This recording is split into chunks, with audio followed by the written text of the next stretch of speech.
सी जहाँ कहती ताहा करती जहाँ कही विकसित भारत करने आज तार शुरुआत आरंभ हो आगामी दिन में भारत पृथ्वी अर्थनैतिक क्षेत्र में 1 नंबर हम ए मात्र सन्देह नहीं। ये बजेट रे भारतर सर्वांगीन उन्नति हो पार एवं भारतर अर्थनैतिक स्थिति पृथ्वी 1 नंबर हो पार एवं भारत निज स्वावलंबी भारत हेबे सेतिपाई ये बजेट टी आसी बजेट को सबु दल या समर्थन करुछंती एवं मुझे मोर अंतर गभीरतम प्रदेश यशस्वी प्रधानमंत्री को धन्यवाद ज्ञापन करुछि जे सी जहाँ कहती ताहा करती जहाँ कही विकसित भारत करने आज तार शुरुआत आरंभ हो आगामी दिन में भारत पृथ्वी अर्थनैतिक क्षेत्र में 1 नंबर हम ए मात्र सन्देह नहीं। बीजेपी सरकार आम सरकार समय ओडिशा एभली विकास हेब जे कि 25 वर्ष पर्यंत कहीं भाभी भी पारिबे नाही ए सरकार विषय रे कारण ये हूँ जनतार सरकार ये हूँ मोहन माझी सरकार ये हूँ नरेंद्र मोदी जी सरकार तेणुक नरेंद्र मोदी जी सरकार तेणु आम समस्ते सहयोग करवा। या पूर्व जिते बजेट आसीला ता अपेक्षा ये बजेट संपूर्ण भिन्न कारण ये बजेट रे विकसित भारत निर्माण होगापाई जो लक्ष्य रही यशस्वी प्रधानमंत्री जी नरेंद्र मोदी जी ताको आखि आगे रही ये बजेट तैयारी एवं ये बजेट रे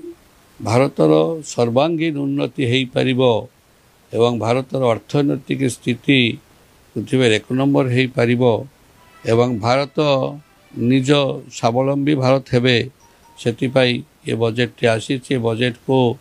सबु दल या समर्थन करुछंती सारा भारत लोक माने समर्थन करुछि एवं सबुठ बड़ कथा या पूर्व मध्यवर्ती लोक मानकर सेते किसी सुविधा हो नथिला ए बजेट रे 12.75 12,65,000 टंका पर्यंत जो माने आय करिवे इनकम जांकर हब से छाड़ दिया जाइछि एवं यह अत्यंत गुरुत्वपूर्ण एवं महत्वपूर्ण आज पर्यंत भारत इतिहास रे ए स्वाधीनता होगा पटे एमती हो नाला से सारा देशरू यशस्वी प्रधानमंत्री नरेंद्र मोदी जी को धन्यवाद ज्ञापन करुछंती एवं मुझे मोर अंतर गभीरतम प्रदेश यशस्वी प्रधानमंत्री को धन्यवाद ज्ञापन करुछि जे सी जहाँ कहती ताहा करती जहाँ कही विकसित भारत करने आज तार शुरुआत आरंभ हो आगामी दिन में भारत पृथ्वी अर्थनैतिक क्षेत्र में 1 नंबर हम ए मात्र सन्देह नहीं। विकास कथा ओडिशा खनि कथा ओडिशा मैनपावर कथा सब गोटे प्राधान्य आपको कौन लगुच जो बर्तमान उत्कर्ष ओडिशा निवेश कर बजेट भी माने आसी तो गोटे ओडिशा प्राधान्य दिया देखो जेहेतु ओडिशा रे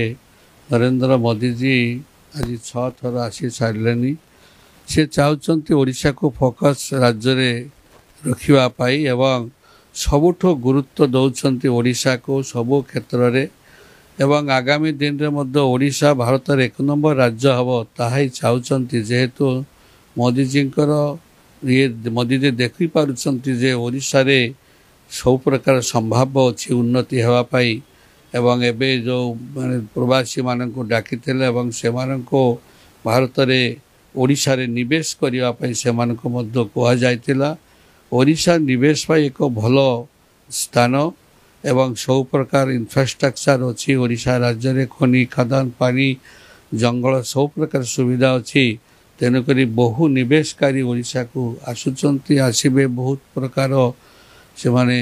ये माने से एग्रीमेंट कर सारी आहरी करेंगे तेणुक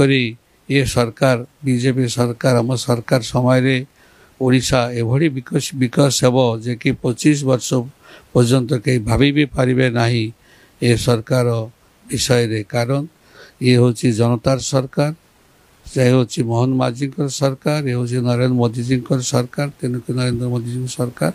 तेणु आम समस्ते सहयोग करवा एवं आपन देखो 8 मास भितर केते प्रगति होती आहरी तो बाकी समय पड़ी रही तेणुकरी बहुत किसी हेबार संभावना अच्छी ए बजेट को आम समस्ते आम समर्थन करुँ। आपण मैंने देखिपुंट बर्तमान फ्लिपकार्ट रे उपलब्ध होची भल भल नाइट जहाँ नामी दामी कंपनी रो अनेक डिजाइन लो आपण पाई परिबे जेमिति कि स्लिक टू आरंभ करी कॉटन पर्यंत 80 टंका रु 800 टंका भितर आपण परचेस करि परिबे। डेरी न करी ऑर्डर कर नियंतु आपणकर मनपसंदर से नाइट ऑर्डर करंतु यार फायदा उठांतु। एभली वीडियो देखा हेले आम चैनल को लाइक करंतु शेयर करंतु सब्सक्राइब करने को जमा भी भूलु ना। हाँ दर्शक बंधु डेरी करूँ ना ये अल्प समय ऑर्डर कर नियंतु। Thank you.